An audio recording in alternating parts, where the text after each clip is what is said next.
ಆ ಖುಷಿ ಎನ್ನುವಂತಹ ಹೆಣ್ಣು ಮಗಳ ಘನತೆಗೂ ಕೂಡ ಧಕ್ಕೆ ತಂದಿದ್ದಾನೆ ಈ ವ್ಯಕ್ತಿ. ಆತ್ಮಕ್ಕೆ ಗೌರವ ಇಲ್ಲ ಅಂತ ಅನ್ಕೊಂಡಿದ್ದಾರೆ ಇವರು.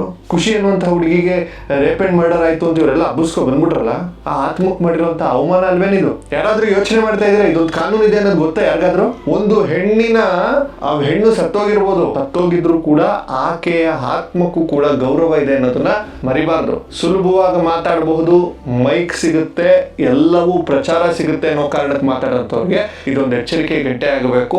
ಇವತ್ತಿನ ಸಿಸ್ಟಮು ಈ ವ್ಯಕ್ತಿಯನ್ನು ತಗೊಂಡು ಒಳಗೆ ಕೂರಿಸಿ ಒಂದು 3 ತಿಂಗಳು ಇದು ಬರ್ಲಿ.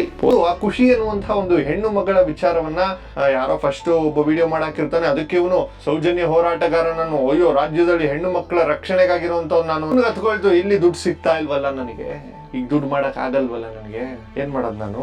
ಇವ್ರು ಕೂಡ ಪ್ರಚೋದನಾ ಹೇಳಿಕೆ ಏನಾಗ್ತಿದೆ ಅಂದ್ರೆ, ಒಂದಷ್ಟು ಜನ ಮಬ್ಬಾಗ್ಬಿಟ್ಟಿದ್ದಾರೆ. ಗಿರೀಶ್ ಮಟ್ಟಣ್ಣ ಏನ್ ಹೇಳ್ತಾನೆ ಅದೇ ಸತ್ಯ. ಇನ್ನೊಬ್ಬ ಅವ್ನ ಶಿಷ್ಯ ಇದಾನಲ್ಲ, ಅವನ ಹೆಸರು ಸಮೀರ್ MD, ಅವ್ನು ಏನ್ ಹೇಳ್ತಾನೆ ಅದೇ ಸತ್ಯ. ಅಲ್ಲರಿ, ಒಂದು ಕಾಯಿನ್ 2 ಫೇಸ್ ಇರುತ್ತೆ, ಕಾಮನ್ ಸೆನ್ಸ್ ಇರ್ಬೇಕು. ಯಾರೋ ಏನೋ ಮಾತಾಡ್ತಾರೆ ಅಂತ ಇದ್ದಂಗೆ ಮಬ್ಬಾಗಿ ನಾವು ನಂಬಿಡೋದು ಈಸಿ. ಈ ವಿಚಾರದ ಬಗ್ಗೆ ನಾನು ತುಂಬಾ ಇಗ್ನೋರ್ ಮಾಡ್ಬೇಕು ಅಂತ ಸುಮಾರು ಅನ್ಕೊಂಡೆ, ಆದ್ರೆ ಇಲ್ಲ, ಇದ್ರ ಬಗ್ಗೆ ನಾನು ಮಾತಾಡ್ಬೇಕು, ಇದ್ರ ಬಗ್ಗೆ ಜನರಿಗೆ ಗೊತ್ತಾಗಬೇಕು. ಅವ್ನು ಯಾರೋ ಜನರು ಇಡೀ ರಾಜ್ಯ ದಾರಿ ತಪ್ಪಿಸ್ತಾ ಇದ್ದಾನೆ. ಸೊಸೈಟಿ ಎಲ್ಲವನ್ನ ಬ್ಲೈಂಡ್ ಆಗಿ ನಂಬಕ್ ಸ್ಟಾರ್ಟ್ ಆದಾಗ ಇಂಥ ಕೆಲವೊಂದಷ್ಟು ಹುಳಗಳು ಉಟ್ಕೊಬಿಡ್ತವೆ.